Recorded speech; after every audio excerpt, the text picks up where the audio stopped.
na I'll be releasing another song sooner or later. Tagalog ba daw yan? Tulad ng tanong. Ang sagot po dyan ay... Tagalog po yung next song. Oh, nice. Ayun, No way. Hi everyone, welcome back to my channel, whoever here. I hope that you are all doing well. I'm so grateful that I get to watch this video so soon after it happened. Thank you so much to the YouTube channel that is Surreal. If you have a look at the description below, you will see a link to the original video.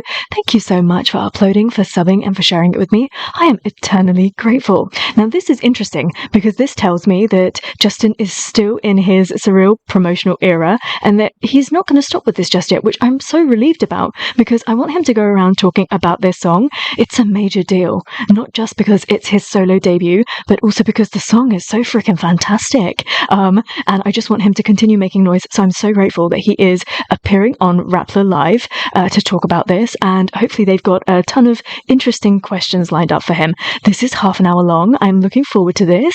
Would you like to watch this with me? I'm so excited.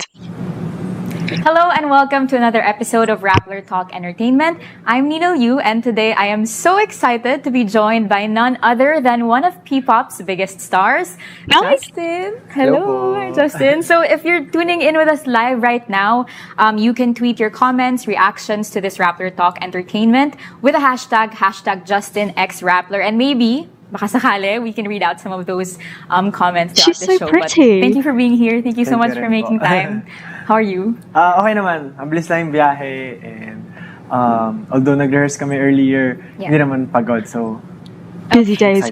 How handsome is this from boy? 2 months ago when, you know, you debuted for Gosh, the it's first been time as too a solo much. artist. Hindi ko masasabi yung pahinga, pero okay naman. Buhay pa. Very minimal. Wow. But okay, we're happy. We're very happy to have you here. So Feb 29, wala pang 2 months actually. Magto 2 months pa lang since you released your first solo single. How have things been since then? Sabi mo hindi masyadong pahinga. Bakit? Actually, ang bilis lang kasi parang pagka-release, may konting promo, tapos medyo na-busy with SB19. So, ngayon lang ulit ako nakabalik for promo ng Surreal. Pero, So glad you're back. okay naman. Maraming learnings. Medyo parang challenging naman yung mga nangyari. So, okay lang. Sakto lang. Okay na okay lang. Ikaw ba yung type na kapag na-busy ka, parang you end up going through the things sort of like you're an autopilot. So, nag-zone out I don't think that he is. Ginagawa mo na lang emotions. Or ikaw ba yung type na parang kaya mo mag-step back, tapos titignan mo kung I ano think nangyayari, he'll tapos mapaprocess enjoy mo rin siya everything, at the take everything in. Ang hirap i-process ng question. like, alam mo yung busy ka, parang gagawin He's mo so na lang. real for that. Kasi alam mong kailangan siyang gawin. It was a Kasi wordy hindi mo question. naisip or hindi nagsisink in yung mga ginagawa mo agad. Mas nag-step back ako. So, parang minsan pag ginagawa ko siya, talagang nalalaman ko na limit ko na ay, hindi okay yung mga ginagawa ko. So, wait lang. Tutulugan ko muna kunwari, tapos tsaka ko gagawin kinabukasan para mas fresh yung isip ko. Ganon. So, mas magbibigay ako ng time other than dire-diretso lang ako na trabaho na lang ng trabaho. So, kahit sunod-sunod yung schedules, parang wired ka na, gusto mo talagang nakakapag-reflect ka sa... You can keep putting it off and then not really do anything about it. Oo, parang ginagawan ko ng schedule or process yung sarili ko na hindi ako pwede mag-overwork kasi hindi magiging quality yung kakalabasan ng parang ganon. Hindi lang as kunwari as performer, pero in other aspects ng work, let's say sa creatives, pag naggagawa ng mga projects, kasi other than as performer kami, may ginagawa pa kami behind. So, mas marami yung ginagawa ko doon. So, yun yung binibigyan ko talaga ng time to. Kasi yung performing, pag na-schedule na yun na yun eh. Right. Hindi ka na makakapag-reflect eh. So, babalikan kita dun sa mga ginagawa mo behind. Pero you mentioned din earlier, since releasing Surreal, marami kang naging learnings. Do you wanna share some of those learnings? Ano bang siguro, yung isa is, iba talaga kapag may kasama ka, tsaka sa mag-isa ka lang. Of course. Other than that, yung ibang parts na hindi ko masyadong inaasakaso as SB19, kailangan ko na rin siyang pagtuunan ng pansin. So parang as solo, kahit isipin mo, You have to cover minsan naisip all ko, bases. parang mas madali kasi ako na lang yung iisipin ko. Pero kailangan mo rin damihan yung kamay mo and mag-ask ng help sa ibang mas may alam. Tapos try mo i-absorb yung mga learnings na yun para mas magawa mo yung work mo as a solo. So, ayun, dati parang meron lang specific area na ito yung scope of work ko. Ngayon, mas malaki siya kasi syempre yung iba hindi na masasakop. Let's say, as sa SB19, si Pablo talagang pagdating ng music, sakop niya na yon. So kahit di ko na masyadong isipin yon, dun lang sa creatives ko. Pero dito as a solo, kahit since di ko kasama si Pablo, parang tinatry ko lang abutin. Pao, patulong naman. Parang gano'n. So, And he's parang right kailangan there. talaga maging extra effort ba? Yeah. Pero that freedom that you have now as a solo artist, how have you found that freedom? Do you, like in the big picture, do you think it's a good thing or a bad thing? Like, do you get overwhelmed by it? Is it tasty that you want to be a solo artist? May solo. Yeah. Kasi syempre as a group, parang maraming compromise ba yun? Parang you need to understand ano yung gusto ng iba. Parang 5 kami. Yun yung pinaka-struggle namin kasi iba-iba rin yung gusto naming 5. So as a solo, may outlet ako to release kung ano lang yung nasa isip ko, kung ano lang yung gusto kong gawin. Hindi ko kailangan masyadong isipin yung ibang tao. Hindi naman sa pagiging selfish, pero No. syempre, kailangan mo rin ng sariling outlet. Kasi pag parang isipin mo, hala, magugustuhan kaya ito ng ibang tao, parang di ka makaka-move forward. So, at least sa SB19, meron kang ganun na challenge para mas ma-improve mo yung kailangan mong i-improve. Sa solo, ito yung parang relax and parang, ito lang yung gusto kong gawin. Sige, gawin lang ng gawin. Which is why it's so important for them to have both. Because if SB19 didn't have that struggle, that challenge, I don't know if we'd get some of that best music that I have ever heard. I think that's the beauty, because they're all so different and they have such differences of opinions, and they kind of have to meet in this middle place, which is really not a middle place. For most people, that is like above and beyond the kind of creativity and level of music that people can't even really dream of creating. And it's because of these 5 minds, hearts, bodies, souls coming together. But it's also really important for them to have their solo identities, and for Justin to be able to tell us, this is all me. And I love it. And there is something in this group for everybody, because whenever you listen to a solo song by any of the members, you're just like, wow. I mean, I'm so lucky to be able to love a group that I love this much, but also have all of these solo artists. Like, I literally have no time for anybody else. And I love that he's being really honest. I think SB19 and its members have always been really honest about any struggles that they've come across. I can see he's being a little bit careful, because the minute you put something like this out there, people are right there ready to slap it as a headline on a newspaper, as a gossip article that SB19 are having problems, and they're not. He's just being incredibly honest about the process, and they've always said that sometimes they find it difficult to move past. They've gotten better, but they find it difficult to move past like a disagreement, a creative disagreement, and you can just tell that they're getting the best of both worlds right here. Like, they're excelling as a group and they're excelling as solo artists. Like, dream come true. Wait, so I'm curious. Nahirapan ka bang both ways to? Nahirapan ka bang mag-transition, since sabi mo nga nung naging solo ka, you had so much freedom to explore what you wanted as an artist. When you, after working on Surreal, when you went back to working with the boys, nahirapan ka bang bumalik dun sa She's good. Not only has she prepared questions, but she's adapting them according to his answers. She's listening. Sa group, mas relax ako actually. So although mas nagagawa ko yung gusto ko sa solo, pero parang merong pressure kasi ako lang yung mag-isa. Parang doon, alam mo yung feeling na pag medyo natumba ka, may sasandalan ka. So pag solo, kailangan mong i-balance sarili mo talaga mag-isa. So, ayun. So parang when you started working again with the boys, medyo nakahinga ka na, okay. Nandiyan sina kuya. May sasalo ng ibang No. na kailangan ko isipin. Okay, so Sweet. it goes It's to what home. you said earlier na mas relaxed ka nga when you went back to working on SB19 stuff. Alright, so let's go to Surreal. Yun nga, you mentioned na ngayon ka na lang din bumalik sa pag-promo kasi na-busy ka. Now that you've had time to reflect on, let's say, that first set ng promos mo, anything you wanted to improve on more now that you have, syempre, fans right now are still actively helping you promote the solo and the single. So anything you wanna improve on in terms of who you are, who this Justin is? Now, I have watched a whole load of SB19 interviews. I've watched them at home in the Philippines. I've watched them out in America, Canada, Dubai, etc. And I have to say, the Filipino interviewers are the best. So I keep going on about them sitting down for a real heart to heart with somebody. It needs to happen in the Philippines. I don't know what it is. Is it a comfort level? Is it because you're from the same place? You have a different understanding? There's a different click right here. The questions that she's asking and the way that she's digging out these answers from him is far more interesting than, I'm sorry, I'm bad-mouthing international interviewers, but it's far more interesting than that stuff. They always, I guess it's because SB19 are going out there as blank, it's a blank playing field, that they're not known so much, so they're having to go out and answer the same old, who are you? What does SB19 stand for? Yo, you had a K-pop beginnings and, that sort of stuff, whereas in the Philippines, they're talking about the real stuff. How do you feel? How do you want to grow? What growth have you seen? The real nitty-gritty, meaty stuff. I'm sorry, Justin, tell us.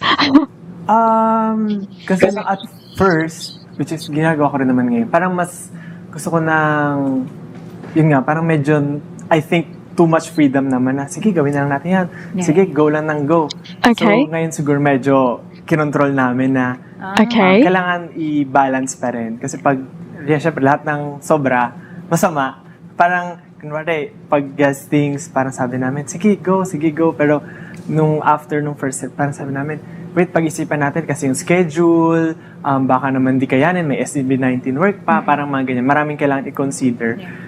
So, medyo tinry namin na, sige, syempre, yung mga expenses din, parang mga ganon. So, from the first set, kumuha kami ng mga learnings na, okay, dapat medyo, tipid-tipid sa ganito, yung timing, schedule, medyo maluwag naman for today, sige, i-push na natin. So, more on ganon namin nakikita. So, syempre, inaaral din namin yung process kung paano ba namin i-handle yung dapat napopromote, pero yung welfare ng artist is okay pa rin. Yes. So they just talk the full big picture because they are self-managed. They're involved in every discussion, and to a point, it's really good because look at how amazing these answers are. They're so in-depth, so insightful as to how onesie are working right here, but also I do want him to just go out there and have all the money in the world and be able to promote Surreal non-stop for a complete month. And as much as I love that he resumed activities with SB19, I'm really sad that he had to take that break from Surreal, because Surreal deserves to have a lot of attention.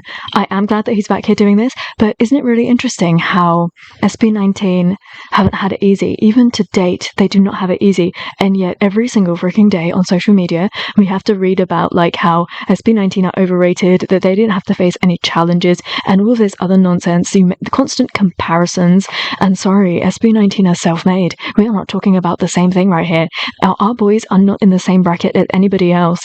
They have to count the pennies, for goodness sake. If I won the lottery, I would just give them money. I know that sounds absolutely ridiculous, and I genuinely would do it. I would just give them millions because, so they can just go out there and just do stuff, the kind of stuff that they should have had from their first company. I'm salty about that.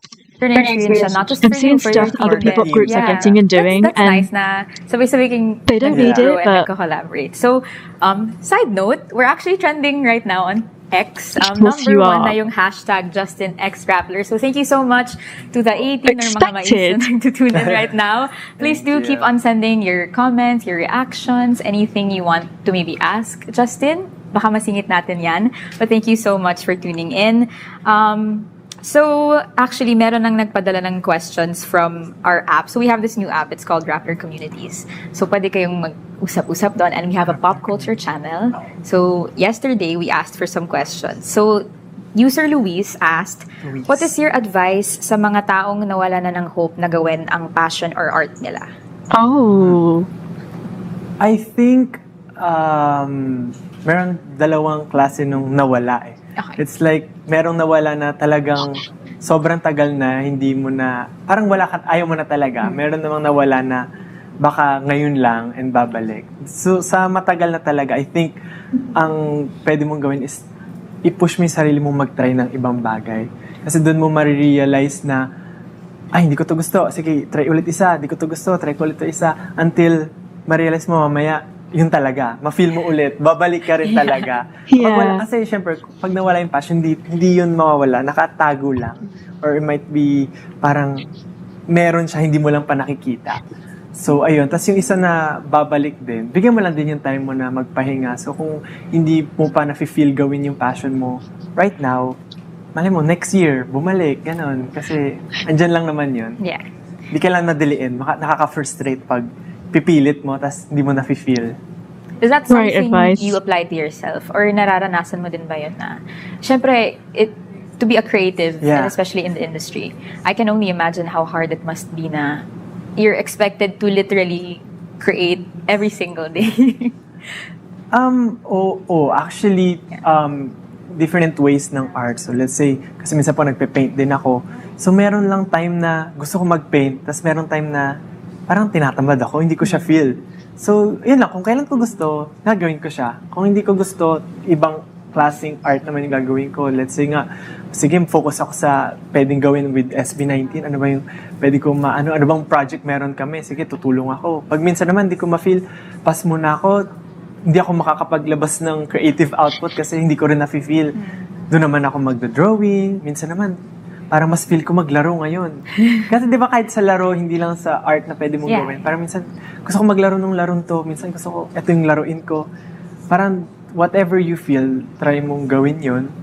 Parang andyan naman yung oras mo. Tapos, pag di mo feel, edi try mo iba. Really, kung ano yung really nararamdaman good mo, advice. push mo. Pero kung pag may goal ka, may specific goal ka, iba rin kasi yun, kailangan mo gawin. Di ko para Balance sa lang, goal mo. kumbaga, Ay, balance yeah. mo. Alright. Pero balik tayo dun sa art of singing. Ayan, art of writing. When you were making Surreal, what was the lyric or line na for you is your favorite? Yung favorite ko is yung first line. So, yun, I just want to live in my imagination where hatred does not exist.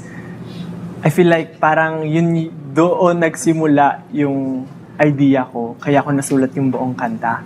Kasi I imagine na parang I'm so kapag proud that he sobrang wrote lungkot, such a dahil mong beautiful problema, song. dahil mong iniisip, yun nga, may time na nawawalan ka ng passion sa kahit na ano, parang inisip ko, parang gusto ko na lang sa imagination ko kasi doon, masaya lahat ng gusto ko nandoon. Yung problema man na meron is something na ginawa ko lang para mas maging adventure. Parang gano'n. Gumawa ko ng sariling mundo sa imagination na walang hatred, hindi ko isipin yung ibang tao, walang negativity ba. So, kaya, ayun. So when you made that line, alam mo na dun mo pa iikutin yung storya ng kanta? Or hindi pa? Or hindi mo pa sure kung magiging sa start siya, sa gitna? Nasulat ko na siya, first line na talaga Okay. agad. Kasi, nung nag-try ako magsulat ng kanta, parang ang advice na naalala kong sinabi sa akin ni Japs ng The Ones, sabi niya, pagsulat, imagine mo lang ano yung lugar na nakikita mo. Kunwari, may umaagos na tubig, imagine mo yon, tapos try mo isulat. So, from that idea, naisip ko na, parang nasa imagination ko lang din yung isusulat ko. Yeah. Kaya I just wanna live in my imagination. Parang ganun. So, ayun. Okay. I love Pwede ba that. magpa-sample nung part? Any part. Yeah. Doesn't have to be your favorite line. Pero for the fans, I know they want to hear this too.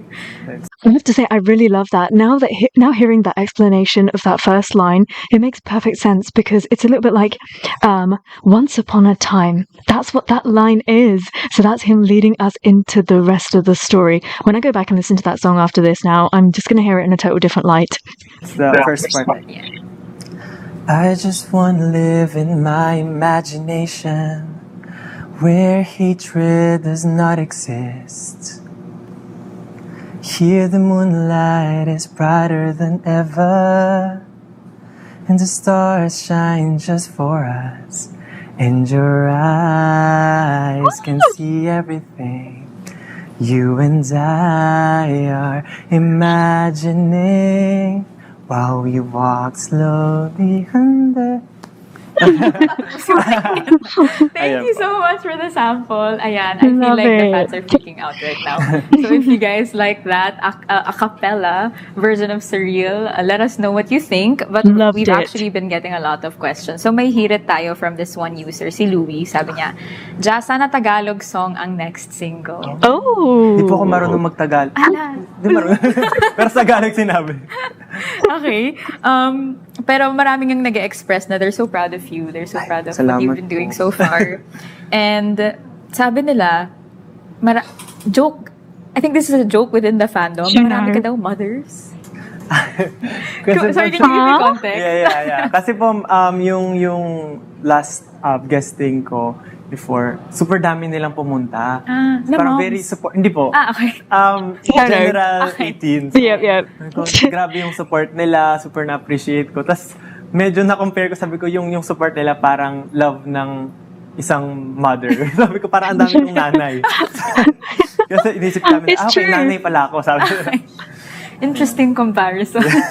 It's true. Okay. It's true. But yeah, you mentioned your fans and how they support you whenever you come out with new ideas, new releases. So we know that SB19 fans are like that by nature. They've always been so supportive of the 18, and they always go out for the group. But have you noticed any similarities or differences when they support you at your solo events?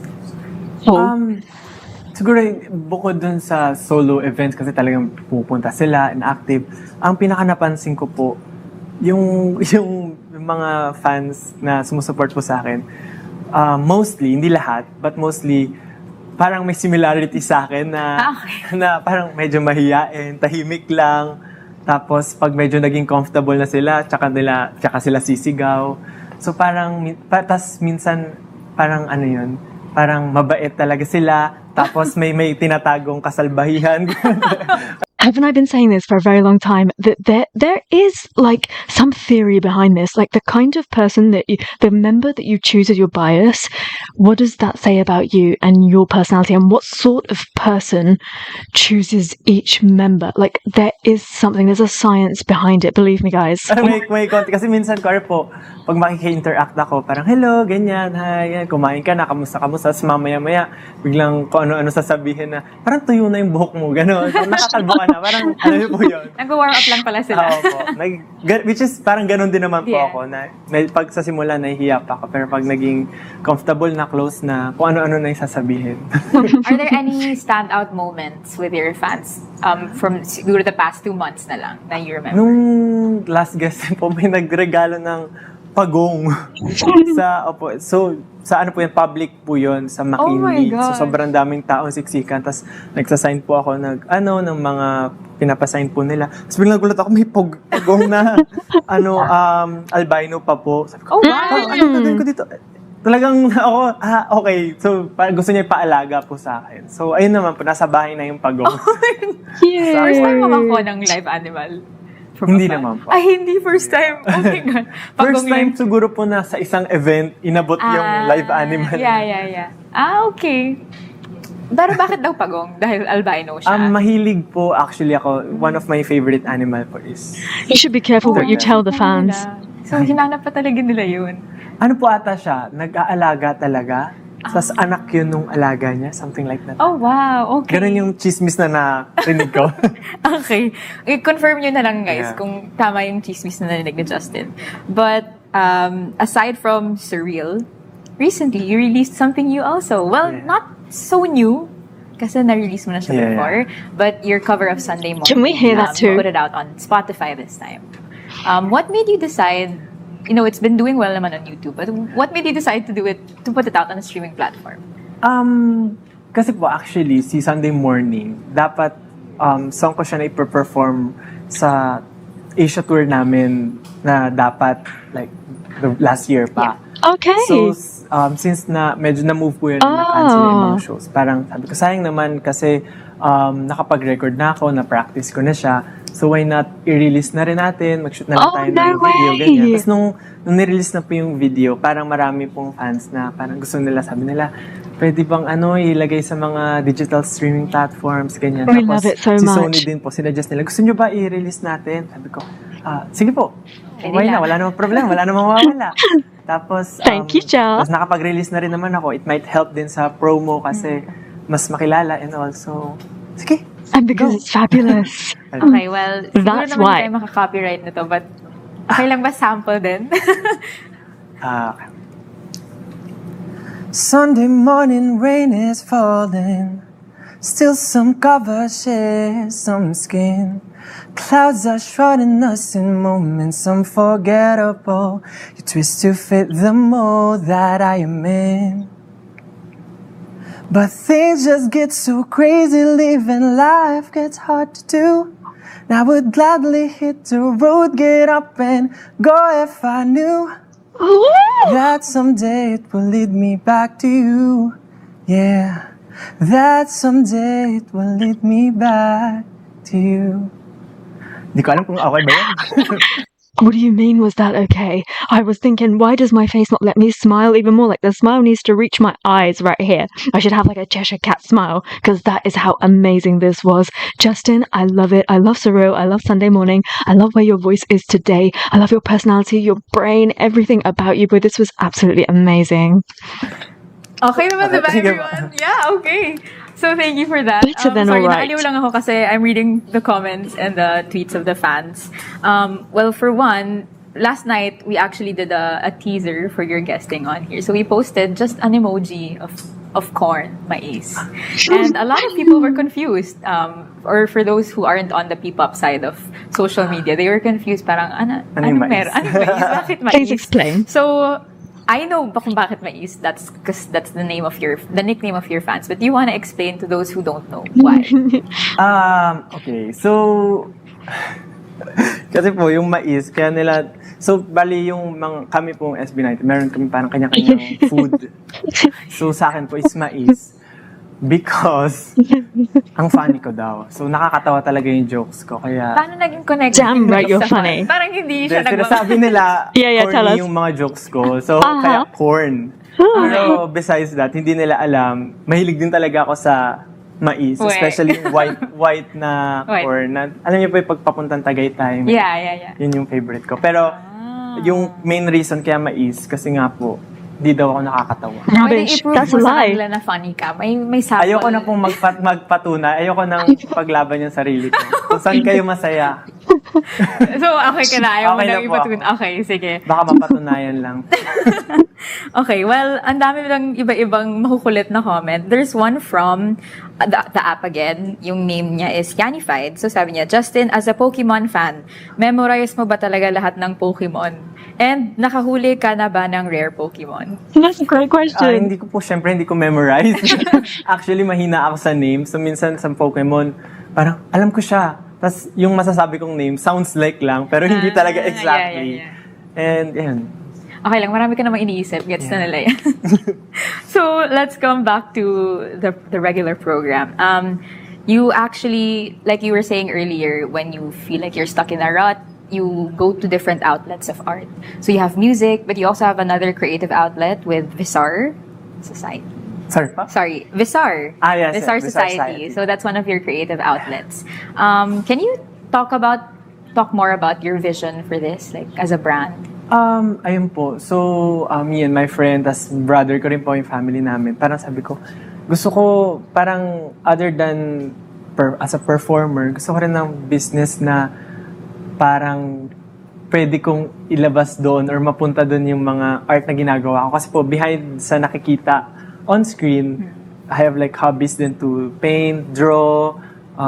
So, sabi ko, why not? Gawa tayo ng lagyan natin mga shirts, ganyan, or soon makabuild tayo ng maliit ng store. Oh, that would be we so sell crafts cute. and whatnot. So, parang yun lang. Gusto ko, actually, hindi very big yung dream ko for Bizarre Society, but more of, gusto ko lang na meron akong Well, the stuff sells out like something pretty much immediately, na outlet doesn't for it? my art nga po, and something enough. Parang sabi ko, enough to what I want na maliit na store. I think that's a great idea. Kahit hindi dagsain ng tao, at least merong pumapasok and makita nila yung art ko, ma-appreciate.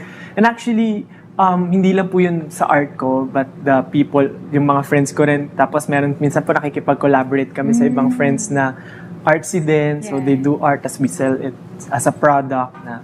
So ayun po, sana lumaki siya na Me too. Para makapagbuo kami ng cute And then na you can have a store. little It's like like a surreal community cafe thing on the also. side. You work with other people and Kaya po siya- your hope is na your art will also bring other people together. Kaya po siya society. So Yeah. parang, That's sige, kung may lovely. ano ka, okay, let's do it. Parang gano'n. Smart. Okay. Well, we have another question from the app. So, ito, makukulit talaga yung fans nyo eh. Mia R says, sino sa SB19 ang unang gusto mong Oh. makakollab? Tell us. Wala siyang Spit it out. specify eh. So, Pwedeng collab, hindi lang yeah. sa song, hindi lang Yeah, as a yeah, new yeah, song performer. Siguro po, starter, maybe Stel or Pablo. Okay. Okay po. So, I think Stel kasi po, kung sa sisimula, very comfortable ako with Stel. So, parang yung ideas, I feel like, parang hindi masyadong nakakatakot. You hindi think masyadong alike. pressure if I'll work Yeah. with Stel. Kunwari po, That's sweet. That says a lot about their relationship. Po ako or creative director, concept, or direct ng music video niya, or something. Parang very comfortable po ako to give suggestions and ideas. And if sa song naman po, parang I feel like makakatulong din siya. So similar with Pablo, if we collaborate with the song, very comfortable ako with Pablo na, okay, kakayanin ko yung collab namin because alam ko na tutulungan niya ako na, okay, ganito gagawin, ganyan. But in terms of creative, kaya medyo alangan ako kay Pablo kasi very challenging din with working with imagine. Pablo kasi i-challenge niya talaga yung Yeah, idea yeah. mo until That's how he gets satisfy fun siya, or out of it. parang, okay, na hindi siya yung basta-basta na mapipilitan na, sige na nga, Yeah. talagang kailangan ma-prove mo na Pipigain ka niya. pipigain ka niya. Which is good din naman. Yeah. Pero parang if starter, sige, practice muna tayo with Stel kasi mas comfy, chill lang talaga, ganon. So, ayun po. That's really interesting because I think he was being really honest there in the moment, and so by the sounds of it, Estelle hasn't got a solo song, or at least he isn't working on a music video, because you know that Justin would be a part of that. He'd probably be a creative, like if Estelle didn't have like a solid idea, Justin would be creative directing at that. So by the sounds of it, that's not happening, but just the idea that they might collaborate in the future is utterly beautiful. Okay. Well, kanina nabanggit mo marami ka pang ginagawa behind the scenes, like even while you were working on Surreal. Do you meron ka bang pwedeng i-tease na ibang, Behind the scene? I mean, or you know, what are What's the other gonna things, if you can give a little teaser you've been working on? Just cracks Nasabi ko na knuckles. rin naman po na I'll be releasing another song Huh? sooner or later. Tagalog ba No daw wonder yan? why we Tulad break ng tanong up. niya. Ang sagot po dyan ay... Tagalog po yung next song. Oh, nice. Ayun, No narinig ko na way. sinabi yan. So, Tagalog po yung next song. Which No is way. actually yung susunod po na song is something Really? na mas nauna ko siyang isulat kaysa sa Surreal. Oh. So, ayun, isa po sa When? pinagkahandaan namin. Pero medyo mabagal pa kasi busy pa and matagal pa naman. So, other than that, meron pang mga secrets na malalaman din naman nila soon. So we have more to expect from you this 2024, aside from I that. think not just from me. Okay. But, yeah. Wow! Okay, cliffhanger. All right. Well, sige, since we don't want to spoil too much. Oh, you've spoiled parang mas everything, general, and it's could you fabulous. share goals na lang that you have for yourself for the rest of the year? In terms of personality or self-development, siguro po, confidence. Kailangan ko parang ever since yun na yung tinatry kong basagin. So, sana by this year talagang mas confident na ako. I feel like medyo mabagal yung progress ko in terms of my confidence. So, sana ngayon, You think that, mas but mailabas ko na yung I mga, personally think he's diba po, done sabi ko kanina, amazing. Earlier, sa simula, nahiya ako. So, sana sa simula pa lang, walang hiya na ako. Parang gano'n. So, medyo tinatry ko pong maging mas relaxed talaga. Kasi I feel like mas na-constrain ba yung term pag medyo nahiya ako. Lalo akong nagsastruggle sa lahat ng gagawin ko. Yung mga isasagot ko sa interviews, pag-performance. Dude, you pag killed mas this one though. less confidence, mas hindi ganun ka-okay. So, ayun. Tapos, goal ko rin po, Two? ayun, hopefully, makapag-release pa ako ng 2 more Wow. this year. Okay. So, medyo nasa goal siya na hindi goal na goal. Gets? Gets. Goal na pwede palampasin. Ganun. Okay. Tapos, ayun lang po. Gusto ko lang sana maging mas relax nga po talaga this year. Parang, sige, masaya yan. Gawin natin na wala masyadong stress. Live, laugh, love era. Yeah. Pero, other than personal, siguro, gusto ko rin yung onesie, mas yung company namin talaga man. Tsaka yung Visar. Absolutely. Medyo mag-balance ang lahat. Okay. Well, hopefully we see you back here Yes. once those projects are out. Isa po yan sa goal ko, makabalik dito pagka... Goal din namin yan. Sabi daw po kasi sa live jam, 3 songs ang perform. Okay. So babalik po ako pag... Pag ready na yun. Hindi ko pa sure. Basta pwede na yung 3. Okay. Pag meron ng 3 pwede. Okay, sige. So we're gonna look forward to that, and I'm sure our fans will look forward to that as well. But Okay. thank you so much for being here, for making Thank you rin time. po. Thank you for Hope you had having fun, and Super. we're rooting for you always. Thank you so much. Thank you. And to all our viewers, thank you so much for tuning in, interacting. I mean, this was one of the best solo interviews that I've seen. I really love, she was amazing. She did her research. She was knowledgeable. She was confident in leading this interview. She asked really great questions. She was listening to him and adapting the following question according to what his answer was. She was actually listening. That is amazing. Do you know how many people do not listen in this day and age? That was so nice. And I think that for somebody that's shy, she did a good job in making him feel comfortable. And I actually really love, at one point, I think he'd just finished singing. She was reading a comment. She giggled. He probably, in that moment, I don't think we saw his voice, probably felt a little bit, was that not good? And she clarified very quickly that, I was reading a comment, and she's very good at dealing with a variety of people, I guess. So absolute props to her. She was amazing. Justin did so good in this. He represented himself as a solo artist, represented his brothers, SB19, Onesie, so incredibly well. If you didn't know about SB19 and you came across Surreal and you were like, I love this, and you watched this interview, you would for sure be going to find out who those boys are. You would for sure, if you didn't know about Onesie, if for some reason you didn't know, you'd be going to research what that company was all about and why it needs to be up and coming this year. I loved the way that he answered. He answers honestly, but he also definitely thinks before he speaks. He won't just haphazardly put something out there that is going to be misconstrued. He will definitely think about stuff and make sure that he's really clear about what he is saying. He's very well spoken, and I really appreciate all of his in-depth answers. And it's really great because he has this wonderful, realistic side to him, but he also does live in his imagination. So when he gets talking about art and he starts giving advice, he's really great. He can be a great agony aunt because agony uncle. Am I allowed to gender that? But he's really great at giving advice. A lot wiser than his very young years. And that just goes to show the level of growth that he has had since debuting. This was amazing. Those little snippets of the songs in this as well. Him precisely hitting the notes and the key.